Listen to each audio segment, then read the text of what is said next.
The fact that Ted Olson's story kept changing seems to indicate deception, that he was lying about what was going on.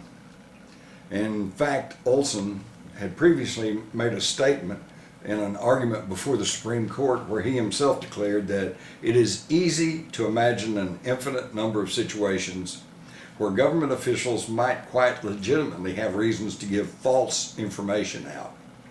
It is an unfortunate reality that the issuance of incomplete information or even misinformation by government may sometimes be perceived as necessary to protect vital interest. But I don't want to be the one to say that Ted Olson was lying, because there's an intriguing alternative explanation. You see, in 1999, 2 years before the attacks of 9/11, the Washington Post ran a story that revealed the development of voice morphing technology.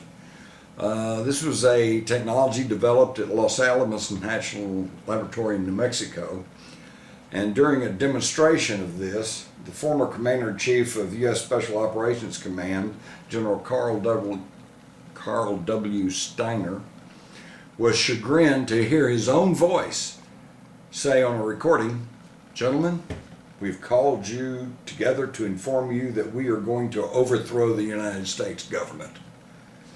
Well, of course, General Steiner never said any such thing. But with voice morphing technology, they are able to take a snippet of a person's voice and digitally recreate that voice and have that voice carry on a complete conversation and have that voice say anything that they wanted to have it to say.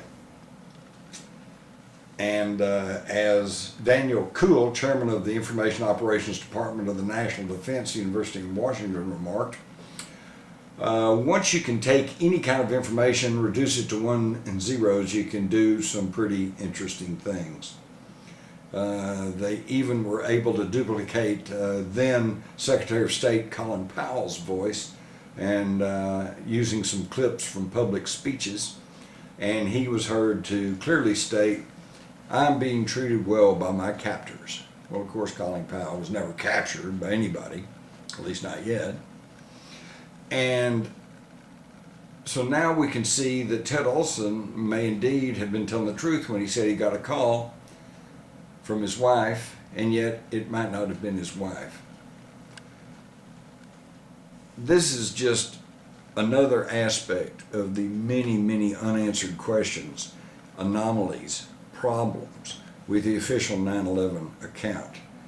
And for those who may be thinking, well, that's old news, why should we bother with it, or it's just conspiracy theory because the government's told us everything we need to know about 9/11, I would simply point out that the senior counsel of the official 9/11 Commission, handpicked by President George W. Bush, a man by the name of John Farmer, former Attorney General of New Jersey, in a book written in 2009 stated that the story that the 9/11 Commission presented, based on the information that they got from the FAA and from the Bush administration and from NORAD, the North American Air Defense Command, and the story that was given to Congress and the media and the public was, in his words, entirely and inexplicably untrue. So I submit to you, my fellow citizens, what is unpatriotic and what is fantasy and what is conspiracy theory about trying to find out what was true and what really happened on 9/11. Because let's face it, everything's going on now. Our crumbling economy, wars in Afghanistan and Iraq, the tightening of the police state, the shredding of the U.S. Constitution, all of this traces back to that one seminal event, the attacks of 9/11. Think about it. If you like that one, feel free to share it with your friends and/or relatives.